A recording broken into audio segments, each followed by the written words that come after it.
A gente pode falar um pouquinho agora do Sam.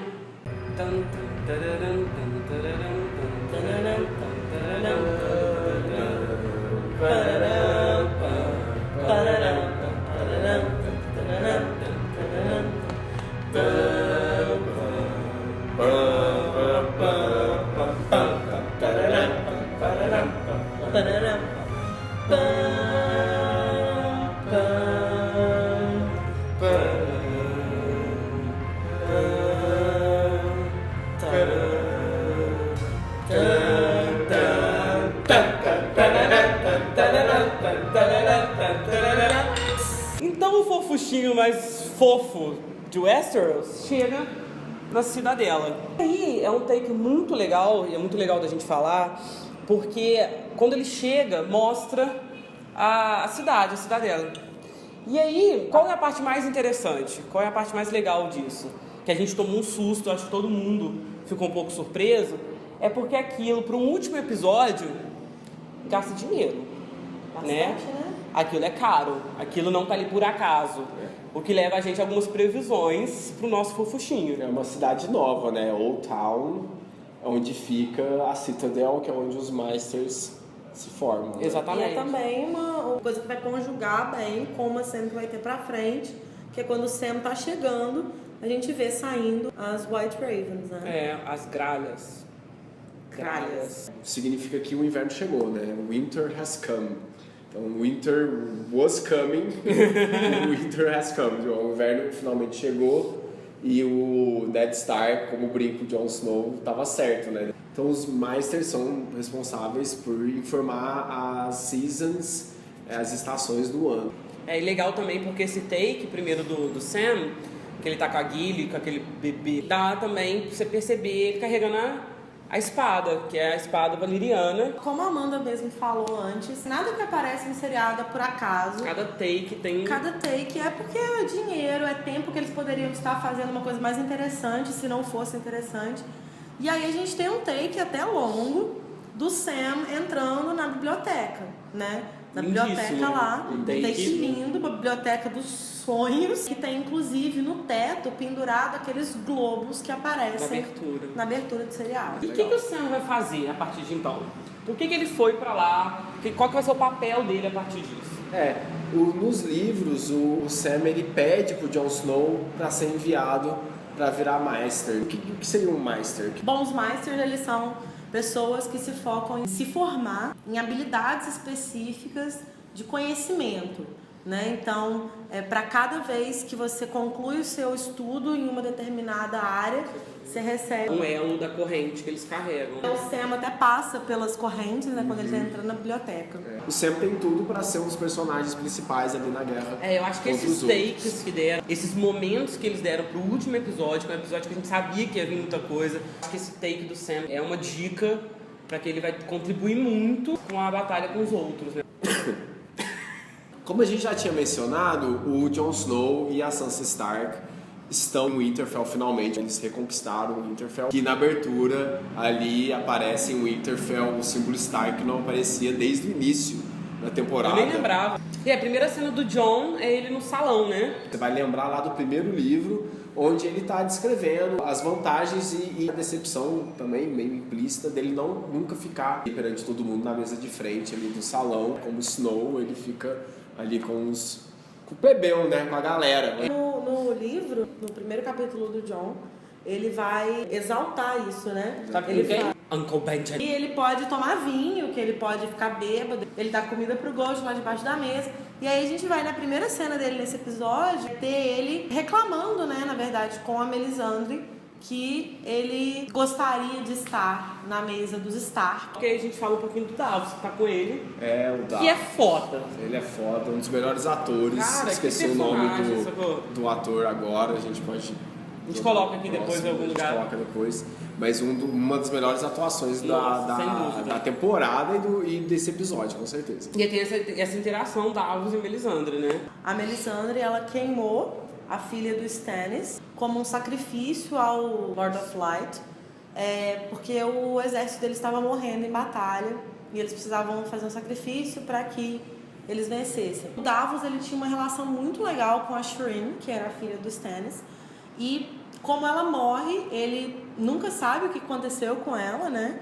E aí ele descobre nesse último episódio o que aconteceu, ele descobre que a Melisandre queimou ela. Ele acha o brinquedinho dela, né? Que é um servo. E aí ele chega jogando, pá!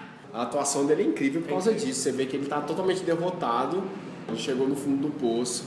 E o Jon Snow, como Lord of Winterfell, ele toma a decisão correta, na minha opinião, e meio que fala assim, tá bom, pro sul, e que se ele voltar, ele vai enforcar ela por assassinato. O que remete muito ao que, enfim, aos julgamentos, né?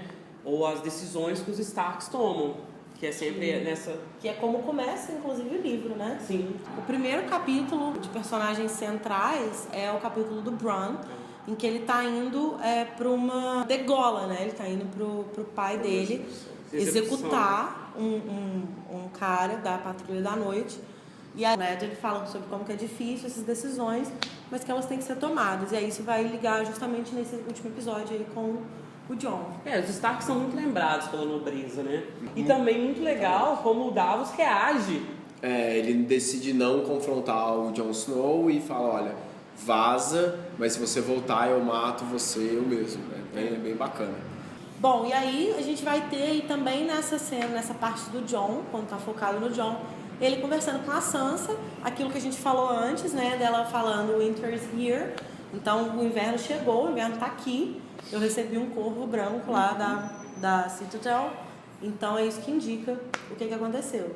E também é muito importante um diálogo que o Jon tem, que é com a Sansa, que é assim, olha, a gente tá rodeado de inimigos e a gente precisa ficar do mesmo lado.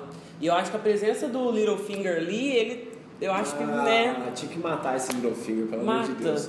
O cara vai ser o elemento novela. Todo mundo tá chamando ele de soap opera effect.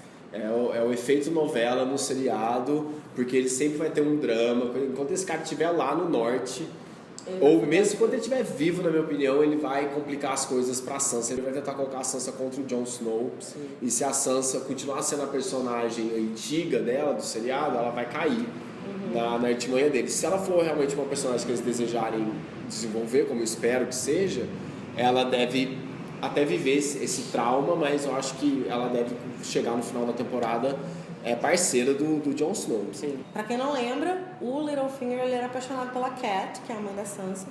E aí agora ele trocou de tara, né? Agora ele quer a Sansa. Mesmo porque a Sansa é descrita muito parecida com a Cat. Aquele ruivo do cabelo da Sansa é típico dos Tullys, né? Da casa, da família da Catelyn, né? Fica óbvio que o Littlefinger transmitiu a fissura que ele tinha pela Cat pra Sansa. Ele tá ali pra causar, né? Tá pra causar. A gente viaja um pouquinho agora e vai pra Dorne. E quem tá em Dorne? Em Dorne tem gente legal. Tem a Queen of Thorns, que é agora totalmente sede de vingança, né? Que é a velhinha dos Tyrells. A Olenna. Tá desde a segunda temporada como uma fan favorite, todo mundo adora ela, inclusive eu, e ela tá de preto, massa demais, totalmente em luto e puta da vida com a Cersei, né? Ela quer basicamente liquidar os Lannisters porque ela não tem mais casa, ela perdeu a casa dela. E a gente tem também as nativas de Dorne, né? As Sand Snakes, que estão lá querendo ainda vingar o que foi feito com a família delas, pelos Lannister também. E aí, quando elas estão lá, tipo, o que a gente vai fazer? Sininho. Chega, pá, o verso. 3 words. Fire and Blood. Fire and Blood, o lema da casa Targaryen. Exatamente. E corta exatamente pra cena da Daenerys tomando o grog dela, né? E ela tendo um momento meio novela, meio malhação com o Esmino, né? Mas eu ouvi pessoas dizerem que aquele momento foi importante porque quem diz pra ela desistir dele é o Tyrion. O Tyrion que recomenda, não leva esse cara, deixa ele aqui, só vai trazer problema. E basicamente a Daenerys ela fala, ok. O que vai levar a gente pra um fechamento ou talvez até mesmo o início de um arco muito legal do Tyrion. Ele vai logo depois ser nomeado Hand of the Queen. Hand of the Queen. Hand of the Queen. E o Tyrion sempre foi o melhor, né? Ele, como mão do rei do Joffrey, ele destrói o exército de Stannis Baratheon. O broche de mão do rei ser preto também vai remeter à casa Targaryen, né? A Daenerys, ela tá indo pra retomar o império da família dela E agora ela tá se ligando em cada mínimo simbolismo ali que leva o nome Targaryen. Eu acho legal também, porque quando ele é nomeado Hand of the Queen, a gente pode começar a pensar que ele vai de encontro com a irmã. Então ele vai voltar pra King's Landing e ele não vai voltar como ele fugiu dentro de uma caixinha escravo. Dentro de uma caixinha. Então ele vai voltar numa posição e tipo assim... vai ser interessante a troca de olhares entre Tyrion e Cersei. Isso aí vai ser um dos high points da próxima temporada. Tá?